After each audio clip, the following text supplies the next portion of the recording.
Resuming debate, the honourable member for Ottawa South. Well, thank you very much, Mr. Speaker. It's a pleasure to be here this afternoon to join this debate. This is a profoundly important issue for Canadians, and it has been lingering now for almost a decade under the Conservatives, and has been brought, of course, to the fore as a result of the tragedy at Lac Mégantic, where so many vulnerable and innocent people either lost their lives or families were touched. The entire community was destroyed, in fact. And as a result of that wake-up call, the government has been reacting. And what we're here to debate today is, frankly, how it's been reacting. And what we've seen is a series of dribs and drabs of slow release of technical and regulatory amendments and bills. And this is part of that process. And it's important to step back just for a second and remind Canadians, first of all, what this bill is really all about. And it's about changing the way in which we establish minimum insurance levels for railway companies that are regulated by the federal government. The way in which we establish minimum insurance levels. And the second thing it intends to do is to create a new fund. It's a new compensation fund, which would cover damages that arise from railway accidents involving the transportation of certain kinds of dangerous goods. Not all, but certain kinds. That's what this bill is really all about. The Parliamentary Secretary for Transport a moment ago, when he spoke, stood up and said, "We know for sure that the amount of money that we're calling upon the federal government, we're calling upon the industrial sector here to make available in insurance and in this compensation fund, we know for sure without a doubt that that's a sufficient amount of money." And I say, really? How do you know that? We asked the Minister, the Parliamentary Secretary, the officials from Transport Canada, the Canadian Association of Petroleum Producers, the Railway Association of Canada, the Canadian Association of Fire Chiefs, and beyond. We asked them all, how much has the tragedy at Lac Mégantic cost thus far? No answers forthcoming. The mayor of Lac Mégantic tells us it's somewhere minimum in the neighbourhood of $500 million. $500 million for an accident in a smaller town. We're also told by the ecological experts that that quantum, that amount of money, would have been considerably higher had there not been a layer of natural clay in the subsoil in that area which prevented the seepage of fossil fuels into the aquifers below, which would have produced unquantifiable almost, Mr. Speaker, damages to the natural ecosystem in the region. So when the government gets up and says, we have the truth here, we have the answer, we know that $1 billion or $1.5 billion is sufficient, I say, what if, heaven forbid, an accident like the one that occurred in Lac Mégantic occurred in downtown Toronto, or downtown Montreal, or Edmonton, or Ottawa, or Vancouver? I think the government would be singing a very different tune. But this I raise straight up at the beginning of my remarks to illustrate the kind of obfuscation, the kind of subterfuge, and the kind of unwillingness to come clean with Canadians that we've seen from the government on rail safety over the last several years. And it's no surprise, Mr. Speaker. The first fact for Canadians to remember is we have a Minister of Transport. This is true. She's the 5th Minister of Transport in 8 years. The 5th Minister of Transport in 8 years. What does that tell us? It tells us that this government's Ministers of Transport have been transiting through the department. Upwards, downwards, or out of cabinet, I don't know. But that indicates that the government has been putting in a number of individuals not taking this portfolio seriously. Not until, of course, this horrible tragedy at Lac Mégantic happened upon all of us. That's important for us to remember. The second fact, which the government does not want made public, it will deny, it will bob and weave, It will create fictitious responses, but it is categorically undeniable. They're slashing funding. They are killing funding when it comes to rail safety. In fact, rail safety financing is down 20% over the last 5 years, year by year. This year, Mr. Speaker, for Canadians who follow these things, because we're all being bombarded with obscene, unwarranted, unjustifiable advertising.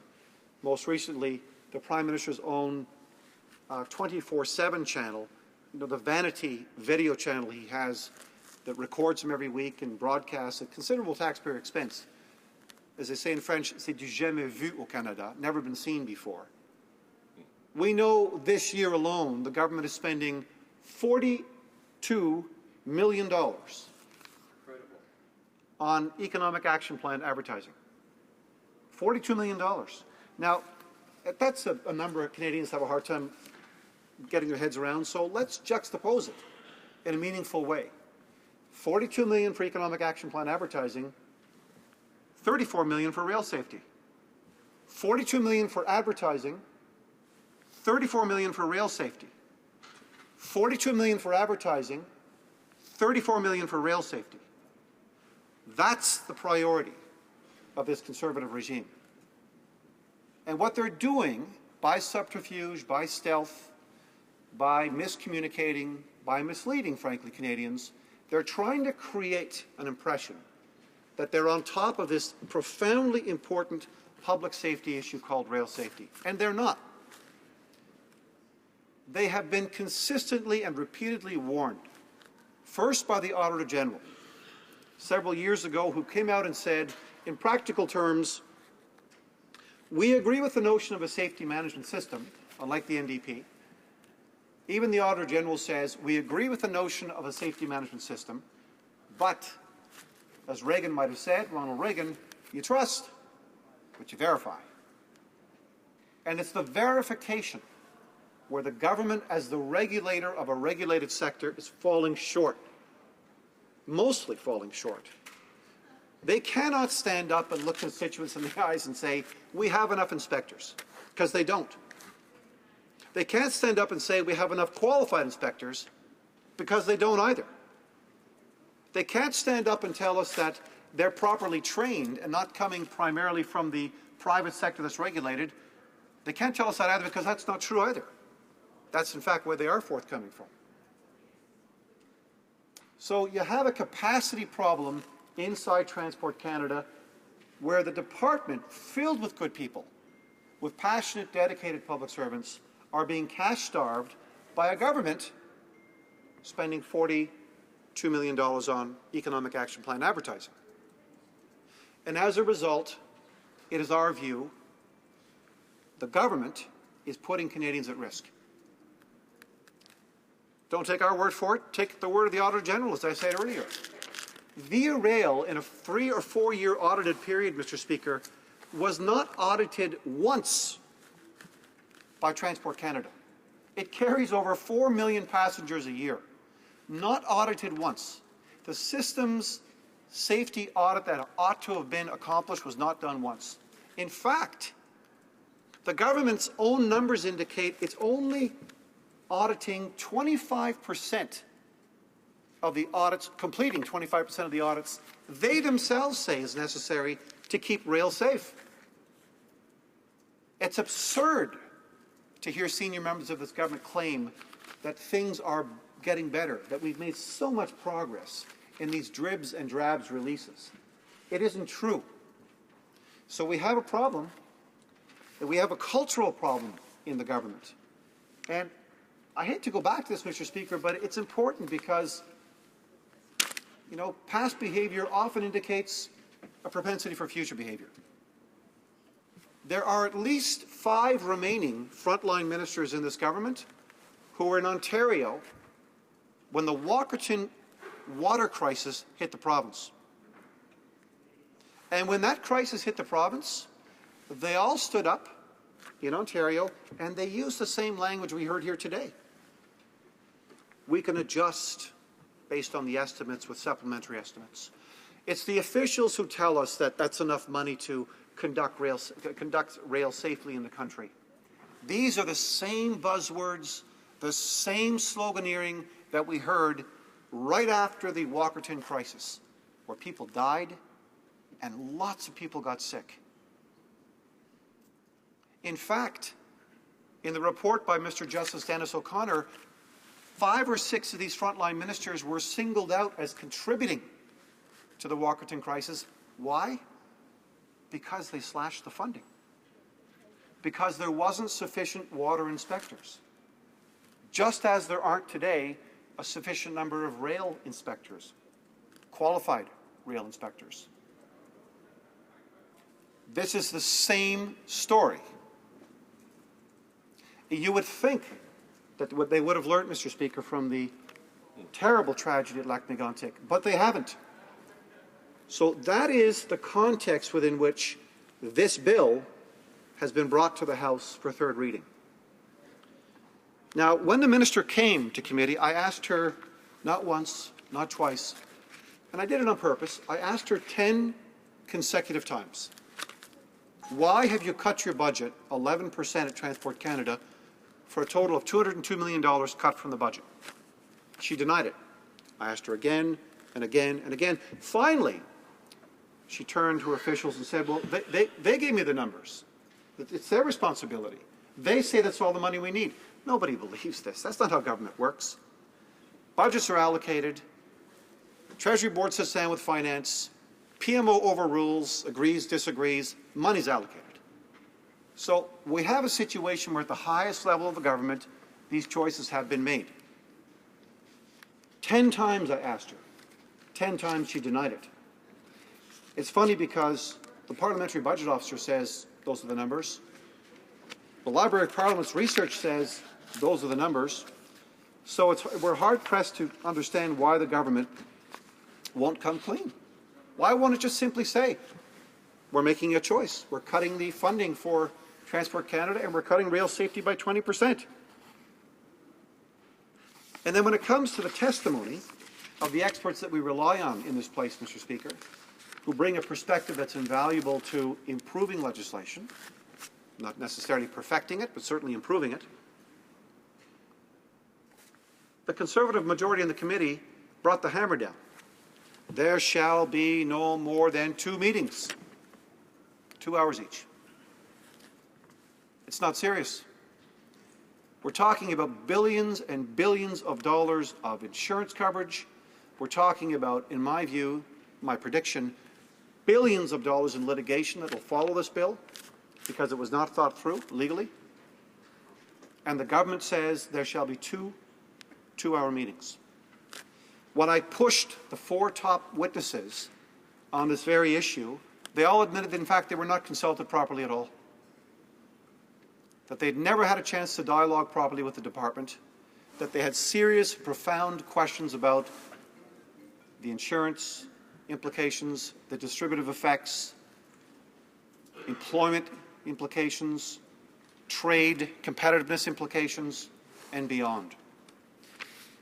That's what's happened here. Now, as I said earlier, in my view, Mr. Speaker, there is no greater responsibility of a government than to keep its citizens safe.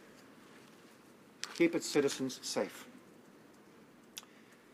Canadians are today rightly concerned about rail safety. They're very worried about rail safety. And it's not just the terrible Lac-Mégantic tragedy. We've had 3 major derailments in the province of Ontario in the last 3 months. There have been many more in the United States. The Transportation Safety Board warned the government about the DOT 111 cars. The Transportation Safety Board looked at the Northern Ontario accident and confirmed that the new standard brought by the government was not satisfactory. The government came out and said, we have a 3-year phase-out and retrofit schedule for DOT 111s, which they knew was false. But they had to put something in the window. instead of slowing down, taking a bit of time, and coming up with a better projection, a better plan for the phase-out of the cars that are dangerous. No, that's just not the way it operates. We've got to say something to Canadians. We're really frightened of this file. And so as a result, we have to make an announcement. Even though we know, and we're told by the #1 company in the country that retrofits these cars, that it's technically impossible to do. The minister's told at her own advisory committee this is technically impossible to do. They announce it. So people are concerned. Recently, many of my caucus colleagues held a very public, large town hall in Toronto on rail safety. We've since written to the minister herself, worried, they say, about the massive increase in shipments of crude oil by train, up from 500 tank cars in 2009 to an estimated 110,000 tank cars in 2014. Reminding the minister spending on rail safety, as I said, is down 20% since 2009, 2010. Can't deny it, the numbers are there. Northern Ontario, they go on to say, saw 3 derailments in less than a month between February and March. They've raised concerns about the adequacy of the current speed limits on trains routed through Toronto, and for that matter, all urban centres in the country.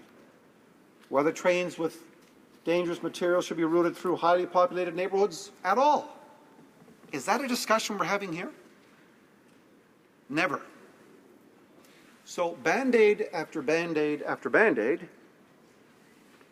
image after image after image, rolled out of technical dribs and drabs, this has been the response to the wake-up call of Lac Mégantic. Doesn't cut it, Mr. Speaker. It's not good enough. We have tried to work collaboratively with the government. And I think there are many MPs on the government side themselves who are dissatisfied with this response because they're feeling the heat from their own constituents. And as they should, as we all should, because we have an obligation to get this better for Canadians. So it's hard for us to square a number of other technical parts of the bill I want to turn to. One is, the Parliamentary Secretary got up and said, we've been assured, in fact, quoting the minister, we've been assured that there are no financial implications for the bill. No additional costs in bringing in a 59-page bill. Really? So I asked the head of the Canadian Transportation Agency whether that was true. And they couldn't answer. Because now one of the things the bill does is it actually takes away litigation and it gives a new responsibility to the Canada Transportation Agency to adjudicate, to decide on how much compensation should be paid if there's an accident, if a claim's made by a municipality or a province. And they admitted in testimony they're not qualified to do it. We'll think it through later. We'll think it through later, says the Director General at the Canadian Transportation Agency. Got to get it done. An election coming October 19th. Got to get it done. So there's one technical hole, technical gap, Mr. Speaker. Another is related to a really important legal liability issue where the test as to who is responsible if there's a railway accident has been changed. Like that. One stroke of a pen. And I want to finish with this because I predict this is going to cause all kinds of problems. Now a railway company that operates a railway who is involved in a railway accident, just simply involved. Now the problem with that, Mr. Speaker, is railways often pass goods on from one railway to another. So who is involved? Who is going to pay the compensation? Whose insurance company is going to indemnify for the costs? This is completely unclear. They were warned. They had legal opinions that told them this was a problem, this was a real problem going forward. It would lead to difficulty getting insurance coverage and difficulty later on with litigation. But they ignored it. It was brought to them in committee by me, by others, by their technical experts. So, Mr. Speaker, it's unfortunate that we missed the opportunity to take the time we need to improve things for Canadians when it comes to rail safety, because we need our railways. It's a big part of the engine of the economy, and I think right now we have an obligation to go back, build on this bill, and get it better. Thank you, Mr. Speaker.